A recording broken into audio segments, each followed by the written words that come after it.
Hello and welcome back to Cult Leader. I'm your cult leader, Spencer Henry. Cult babes, in the world of music, we expect a little weirdness, right? Wild outfits, cryptic lyrics, spontaneous reinventions.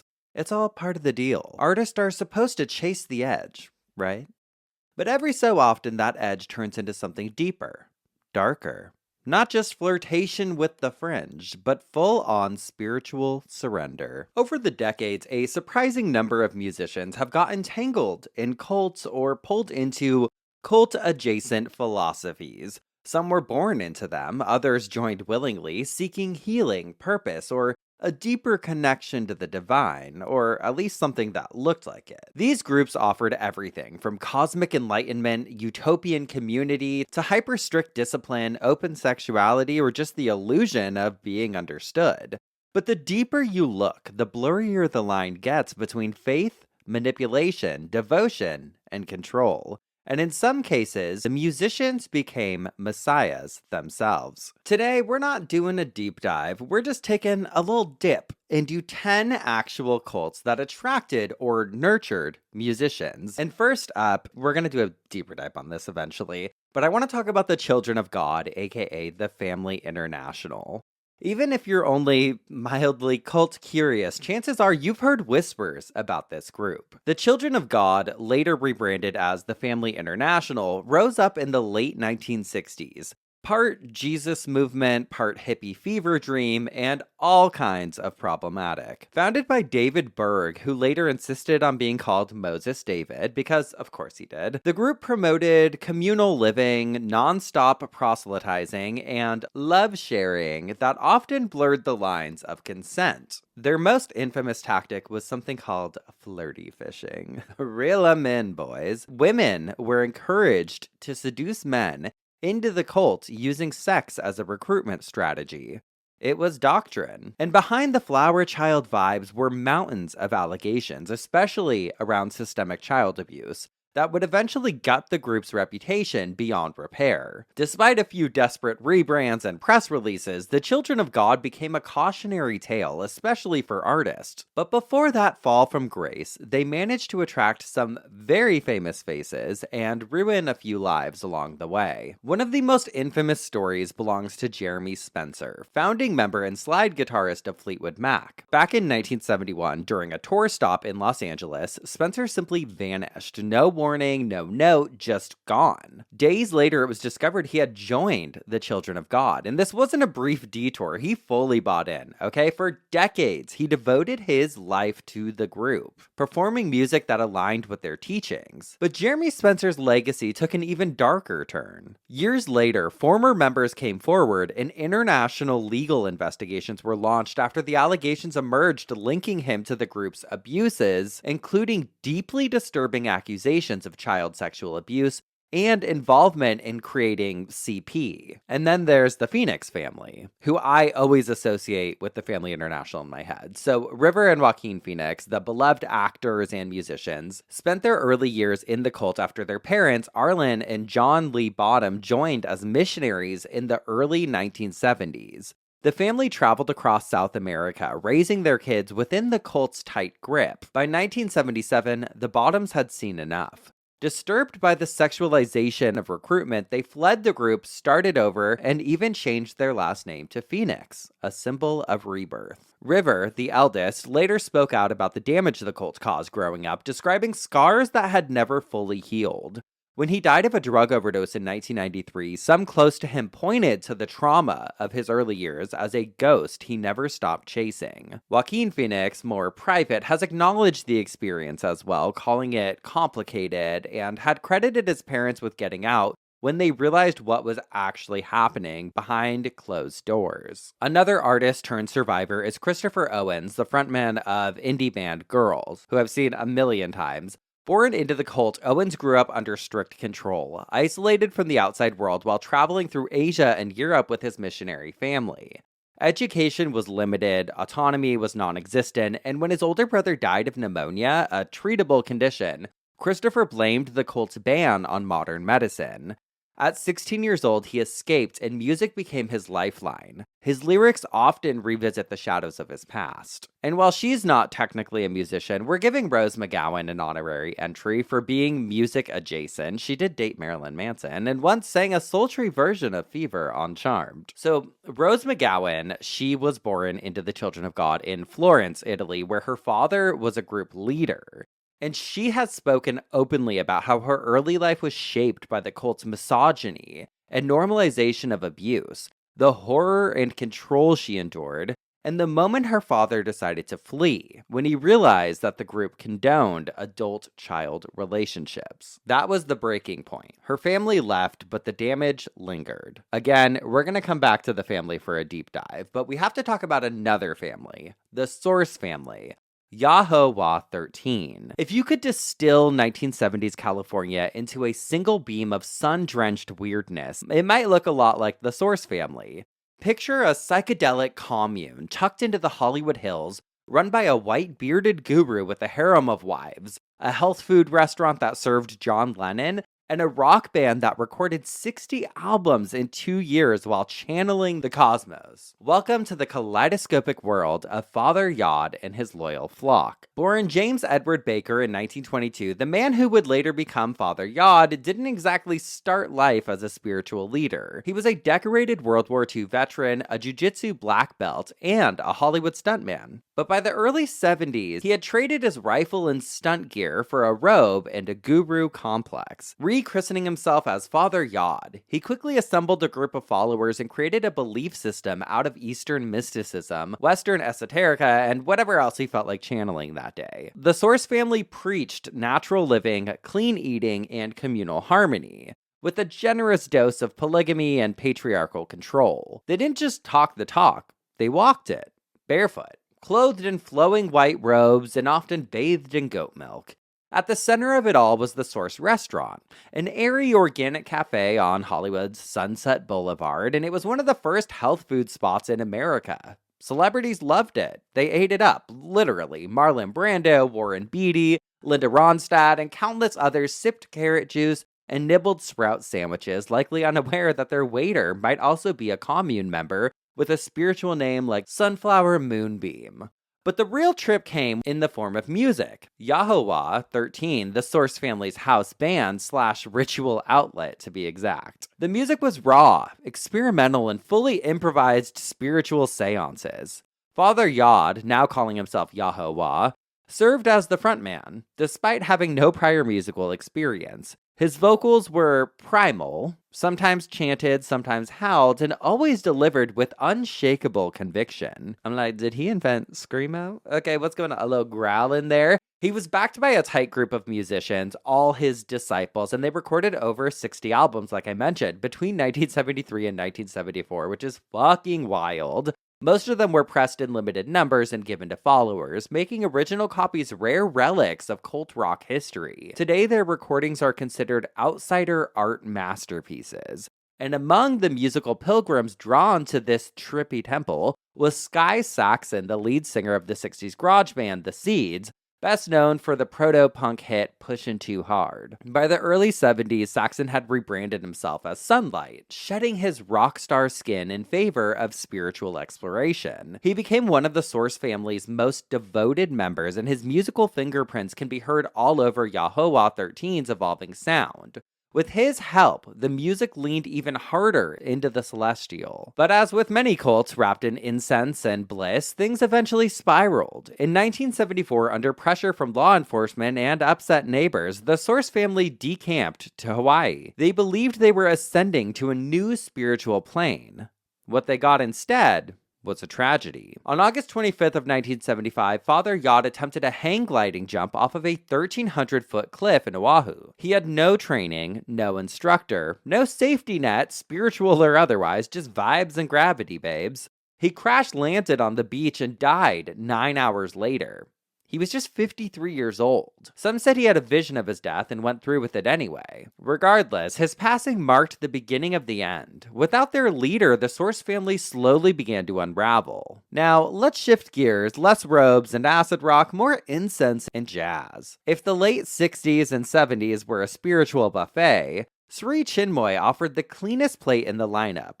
No scandal at first, no LSD, no free love, just pure meditation, selfless service, and an endless quest for inner peace. For a while, it was a spiritual refuge for many intellectuals, seekers, and rock stars in need of a detox. So we gotta talk about the leader. He was born Chinmoy Kumar Ghose in 1931 in East Bengal, now Bangladesh, and he spent over 20 years immersed in the disciplined environment of the Sri Aurobindo Ashram in Pondicherry, India. Then, in true guru fashion, he brought his teachings to the spiritual Wild West. New York City. By 1964, he was holding weekly meditations at the United Nations and opening spiritual centers across the US, inviting followers to live clean, celibate, vegetarian lives while also jogging marathons and making art. Lots and lots of art. It sounds kind of like a dream, right? Well, his teachings emphasized simplicity, spiritual athleticism. He was big on feats of strength and cosmic optimism, but what really sold the experience was Sri Chinmoy himself, a smiling, serene figure in pastel tracksuits who seemed to just radiate peace. In fact, Carlos Santana was one of the biggest names drawn into Chinmoy's orbit. In 1972, fellow musical mystic John McLaughlin introduced Santana to the guru, and that introduction would kick off nearly a decade of deep spiritual devotion. Chinmoy gave Santana a Sanskrit name, Devadip, meaning lamp, light, and eye of God. Which, if we're being honest, sounds kind of like a curl cream or a chewing tobacco for ladies. I don't know. Diva dip. Okay, love it.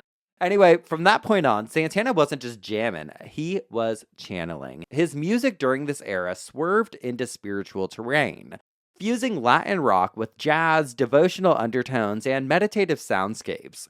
He and McLaughlin released the 1973 album Love, Devotion, Surrender, a love letter to John Coltrane, whose own spiritual jazz quest made him a fitting patron saint. Santana went deeper into this new identity with solo projects like Oneness, Silver Dreams, Golden Reality of '79, and The Swing of Delight in 1980. But as Santana's spiritual life deepened, cracks began to show behind the guru's placid smile. By the 1980s, Devadip was having doubts. We gotta diva down, girls. According to Santana, Sri Chinmoy's leadership had grown increasingly authoritarian, with disturbing patterns of punishment towards those who left the group. In 1981, Santana made the difficult decision to walk away from Chinmoy's spiritual community. It was a clean break, but not one without consequences. Spiritually, Santana had to rebuild, and musically it marked a return to a freer, more grounded form of expression. But now things get weirder, and a lot more DIY. In the shadowy corners of the early 1980s, as punk gave way to post-punk and industrial noise started to creep into the mainstream, a different kind of cult was forming. Not around a god, but around ideas. Esoteric, cryptic, and defiantly anti-establishment, the Temple of Psychic Youth, TOPY, wasn't your average spiritual group. It was an avant-garde collective that blurred the lines between magic, ritual, performance art, and radical self-transformation. The group was founded in 1981 by Genesis P. Orridge, the androgynous provocateur behind the transgressive industrial bands Throbbing Gristle and Psychic TV. TOPY wasn't about salvation, it was about liberation, specifically liberation from societal programming, religious dogma, and the meat suit that is the human body. Chaos magic was their belief system that basically said belief itself was a tool. It was malleable, personal, and powerful when used intentionally. Want to create your own reality? Believe it. Manifested at 11:23 p.m. on the 23rd. Invoking numerology, synchronicity, and the power of collective timing. Mark your calendars, babes. TOPY grew to be a global network of autonomous stations. So there was TOPY-NA, which was North America, TOPY Chaos in Australia, and the infamous TOPY Station 23 in the UK and Europe. These outposts functioned like underground spiritual hubs, distributing ritual instructions, zines, cassette tapes, and experimental art through the mail. Remember, this was the pre-internet era. If you wanted to join the revolution, you needed a P.O. box and a willingness to bleed for your beliefs. And speaking of blood, body modification was a huge part of the TOPY experience. Tattoos, piercings, scarification, these weren't fashion statements, they were sacred acts. Every needle prick, every healing scar was a ritual etched in flesh. TOPY taught that the body could be rewritten just like the mind. If society had branded you from birth, this was your chance to rebrand yourself on your own terms in your own image, which in some ways is a beautiful thought process. So this is where the music comes in. TOPY's influence on the industrial and noise scenes was enormous. Bands like Coil, Current 93, and even Nine Inch Nails took notes, whether they admitted it or not. The imagery, the symbols, the aesthetics of power through transgression, it all traced back to this underground current. Even today, echoes of TOPY can be found in fringe occult communities and the tattoo bodies of art punks and ritual magicians across the globe. But as with many cult-like movements, things eventually frayed. Internal conflicts arose, allegiances shifted, Genesis would later distance themselves from the group, and TOPY quietly dissolved in the early 90s. Alright, babes, next stop, Scientology. We had to. Let's be honest. Scientology doesn't just flirt with celebrity culture, it's practically built a honeymoon suite for it. Slick, secretive, and aggressively self-mythologizing, Scientology might be the best known cult that insists it's not a cult in the modern era. And like any well-oiled empire of belief, it has its own soundtrack provided in part by some very famous musicians. The group was founded in 1953 by pulp sci-fi author L. Ron Hubbard, and Scientology is, on paper, a religion dedicated to helping individuals achieve spiritual clarity and godlike self-realization. In practice, it's a highly structured, famously litigious organization with a love for celebrity endorsements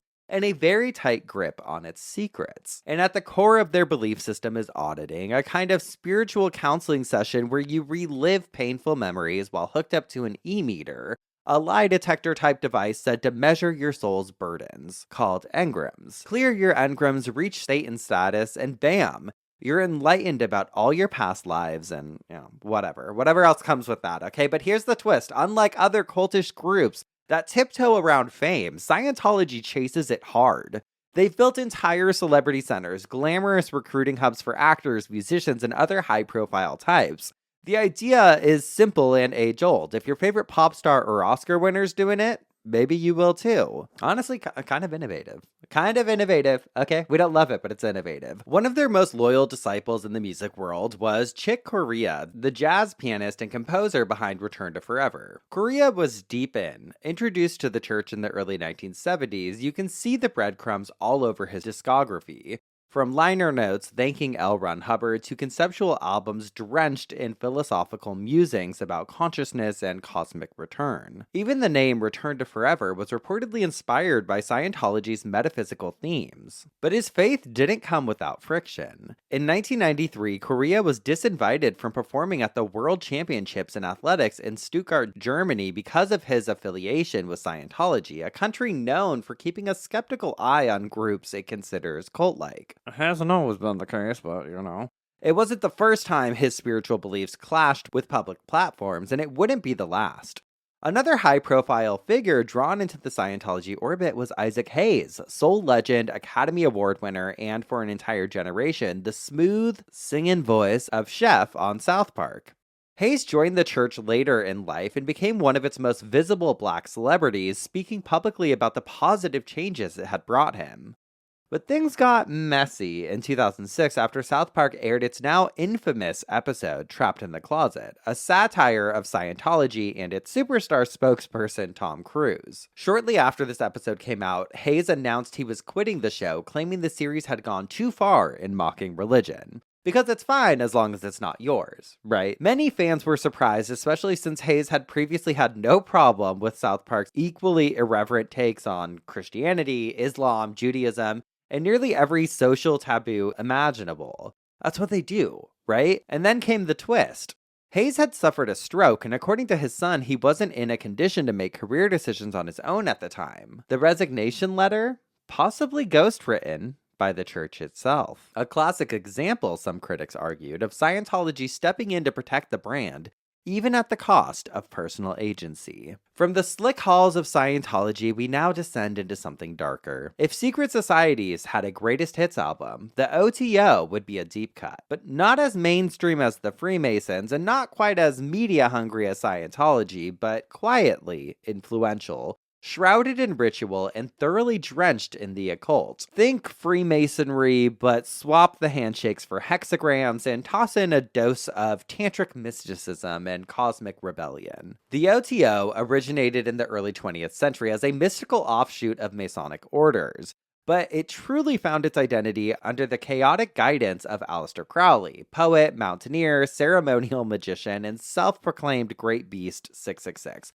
We've talked about him before in our Jane Mansfield and Church of Satan episodes. Crowley's central philosophy, Thelema, took root in the group and never left. Its rallying cry, "Do what thou wilt," shall be the whole of the law. In other words, find your true will, your deepest cosmic purpose, and chase it with reckless devotion. To Crowley, this was more than self-expression, it was a sacred mandate. Under his influence, the OTO became a platform for ceremonial magic, astral projection, and symbolic rites intended to unlock states of consciousness, higher states of consciousness. And one of their signature rituals is the Gnostic Mass, a dramatic, highly stylized performance that celebrates the union of opposites. Think divine feminine and masculine, spirit and flesh, light and shadow. But here's where things take a modern turn. Okay, so Peaches Geldof, British media darling, daughter of rocker Bob Geldof, and tabloid mainstay with a love for vintage aesthetics and spiritual edge, Tumblr fucking went wild for her, developed a very public fascination with Aleister Crowley and the OTO in the years leading up to her sudden death in 2014. She posted photos of his books, quoted his teachings, and even got OTO tattooed on her left forearm. To outsiders, it looked like rebellion dressed up as mysticism, but to Peaches, it seemed like something more. A path towards meaning, control, maybe even transcendence. She described her spiritual interests as empowering, a way to reclaim her identity amid the chaos of fame, grief, and media scrutiny. But it caused some public unease. The idea of a young, high-profile woman openly embracing Crowley's notoriously controversial teachings, which include ritual sex magic, was too much for some tabloids, who predictably spun it into a satanic panic remix. Her death from a sudden heroin overdose at the age of 25 only added to the mystery. While no evidence ever connected the OTO to her passing, the symbolism, the tattoo, the books, the timing, it fed into a lot of speculation, internet conspiracy threads, and a renewed cultural curiosity about modern occultism. And now we descend even deeper into black metal, chaos magic, and the kind of belief system that doesn't just reject the universe, it wants it to end. Welcome to the misanthropic Luciferian Order, now the Temple of the Black Light. If most cultish movements promised salvation, the MLO offered erasure. Founded in Sweden in 1995, this underground esoteric order built its theology on a rare flavor of Satanism, one that didn't just reject God, but the entire cosmic structure itself. It's called anti-cosmic Satanism, and it flips every spiritual narrative on its head. According to the MLO, the universe as we know it is a lie, a trap created by a tyrannical subset that imprisoned us in matter, time, and suffering. The real truth, they say, lies in primordial chaos, the eternal pre-creation of darkness from which all things emerged. And the goal of human life is not to ascend, but to dissolve, to tear down order, destroy illusion, and return to the void. Where most religions seek enlightenment, the MLO seeks uncreation. Their gospel of destruction is spelled out in a dense, violent grimoire titled Liber Azaret. The rituals and philosophies inside are not for the faint of heart or the law-abiding, and this is where music comes in. Loud, fast, and blood-streaked. John Nordtveit, the co-founder and frontman of the Swedish black metal band Dissection, and a key figure in the second wave of Scandinavian black metal, Nordtveit wasn't just playing Satanist, he was living it. His involvement with the MLO was not a costume, it wasn't just like an aesthetic to go along with his music, it was real and it was very deep to him. Dissection's early work flirted with the usual themes that we find in a lot of black metal music. There's darkness, death, rebellion. But after Nordtveit connected with the MLO, his lyrics and worldview sharpened into something far more extreme, we'll say. When the band released Rain Chaos in 2006, it was basically a ritual document. Each track was a sonic invocation of MLO teachings, co-written with the Order's Magister Templi, Frater Nemedial. The music combined melodic death metal with philosophical annihilation, creating a weaponized soundtrack for spiritual obliteration. Hell yeah, brother. But the darkness wasn't just symbolic. In 1997, Nerdvite and fellow MLO member Vlad, Victor Draconi, were convicted of murdering Joseph Ben Medour, an Algerian man, in Gothenburg's Keilers Park. While the official motives remain murky, the act was widely believed to be ideologically driven, influenced by the Order's hatred of conventional existence and human weakness. Nerdvite was sentenced to 10 years, of which he served 7, and during his time behind bars, his connection to the MLO only deepened. After his release in 2004, he resumed dissection, recorded Rain Chaos, and openly declared himself a true Satanist. He believed death was not to be feared, but embraced as the final act of self-mastery, the rejection of cosmic illusion, and the ultimate sacrament of chaos. On August 13th of 2006, John Nerdvite was found dead in his Stockholm apartment. He had shot himself, seated in a ritual circle of lit black candles, with a satanic grimoire opened in front of him. The scene was staged, deliberate, ceremonial. It wasn't a cry for help, it was a spiritual exodus, a death he saw as triumphant. For believers in the MLO, it was a dark but peak moment. For the rest of the world, it was a brutal, haunting reminder of how far ideology can twist a mind, and how easily music, ritual, and belief can become inseparable. The Temple of the Black Light still exists to this day. Its teachings are preserved in occult corners of the internet, whispered in forums, and echoed in the extreme fringes of black metal, and talked about right here on the Old Cult Podcast. Now I want to go to Boston, one of my favorite cities, the 1960s, where folk met philosophy and one man's harmonica playing turned into a full-blown spiritual commune. Say hello to the Lyman family, also known as the Fort Hill community. In a decade already vibrating with revolution, protest songs, and LSD-fueled awakenings, Mel Lyman stood out. He was magnetic, mysterious, and could absolutely fucking shred on the harmonica. But Lyman wasn't just another Greenwich Village dropout chasing transcendence. He believed he was transcendence, specifically the living Christ we love. Would it be a cult leader episode if someone didn't think they were God? That's right.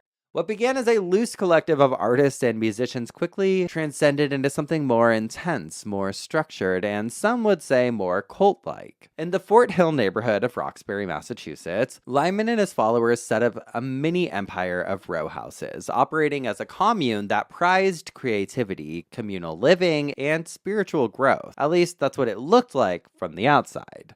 On the inside, however, things were far more rigid. While the group attracted bright minds from the Boston arts and music scenes, including collaborators of Lyman's like Jim Kweskin, the vibe wasn't exactly flower power. The Fort Hill community had some very strict rules. They enforced a hierarchy and a growing sense that Lyman's word was law. Disagreement wasn't just discouraged, it was punished. Former members have described being locked in isolation rooms, publicly shamed, or pushed to emotional breaking points, all in the name of spiritual discipline. Still, the group wasn't all gloom and doom. There was music, and it was compelling. In 1971, the Lyman family released Jim Kweskin's America, a folksy, twang-laced record that fused traditional Americana with the group's own idiosyncratic take on spirituality. Lyman's fingerprints were all over it, not just musically, but philosophically. Think Woody Guthrie if Woody had declared himself a messiah and written about ego death instead of union halls. Lyman's charisma was undeniable. He wrote long, sprawling manifestos. He convinced highly educated, creative people to follow him, not out of fear, but faith. And like many countercultural figures of the time, he walked a razor-thin line between visionary and manipulator. Despite its secretive nature, the Fort Hill community captured media attention.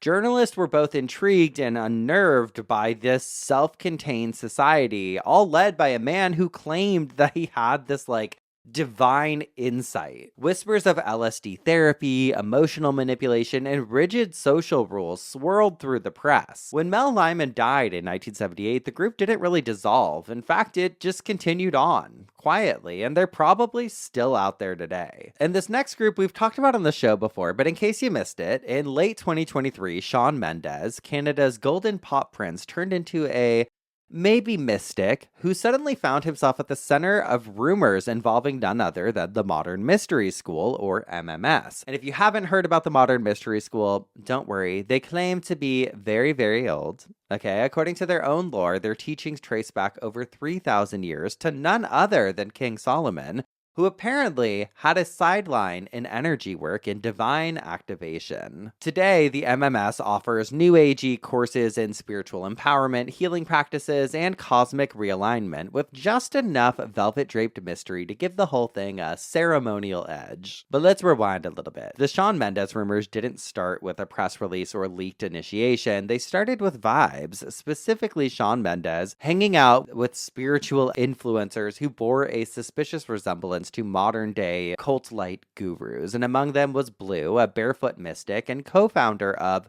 Fluorescence, which bills itself as a modern mystery school to connect women through online circles. So when fans clocked Shawn with her, red flags went up all over the place. Add to that his meditation and breathwork sessions with Charlie Travers, a former Big Brother UK contestant turned spiritual guide, and the cult radar started to ping. Fans speculated, Reddit threads popped off, TikTok started stitching blurry videos of Shawn mid-chant. Could it be? Had the pop heartthrob wandered into a new age rabbit hole? Here's where it gets tricky. There's no real proof that Mendes ever had any formal affiliation with the actual Modern Mystery School, and in fact, both Mendes and his spiritual acquaintances denied the rumors outright. Blue herself fired back with, "I've never even heard of the Modern Mystery School cult." Emphasis on cult. So is Mendes a modern-day initiate? Who knows? Go back and listen to the Modern Mystery School episode. Let me know what you think. But last on the list, another act we've covered before in multiple parts, because you can't talk about music and cults without talking about Charles Manson and his band of apocalyptic drifters turned murderers, the Manson Family. In the acid-drenched chaos of late 1960s America, Manson slid into the scene like a patchouli-wearing snake, styling himself as a spiritual guru, environmental prophet, countercultural king, and most importantly, an aspiring rock star. If there's a cautionary tale about how the music industry and cults can dance a little too close, it's this one. The story kicks off in 1968 when Dennis Wilson, golden-haired drummer of the Beach Boys and full-time hedonist, picked up two female hitchhikers on Sunset Boulevard. They were Manson girls, devotees of Charlie. Dennis, riding high on good vibrations, invited them home, and that's how Charles Manson ended up living in Wilson's house.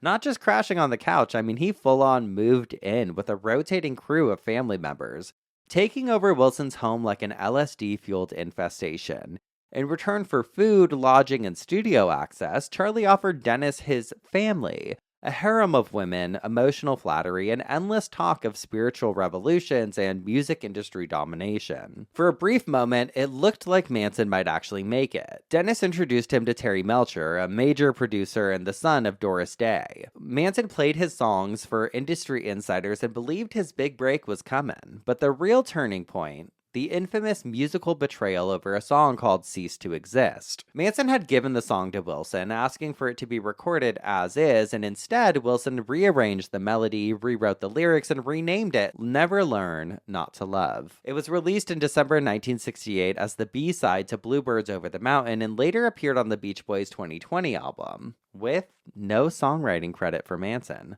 No money, no recognition, just a gutted version of what he believed was his message to the world. He was offended. To Charles Manson, this wasn't just an artistic slight. It was a deeper than that. It was like a spiritual betrayal. And many believe it was one of the catalysts in his descent from manipulative guru to vengeful messiah. But the music didn't stop there. Even after Manson was arrested and the world learned about the horrific Tate LaBianca murders carried out by his followers under the delusion of starting a race war he called Helter Skelter, his songs lived on, carried by the voices of his devotees. In 1970, while Manson sat in jail, the family released The Family Jams, a lo-fi folk album performing songs he had written performed by loyalists.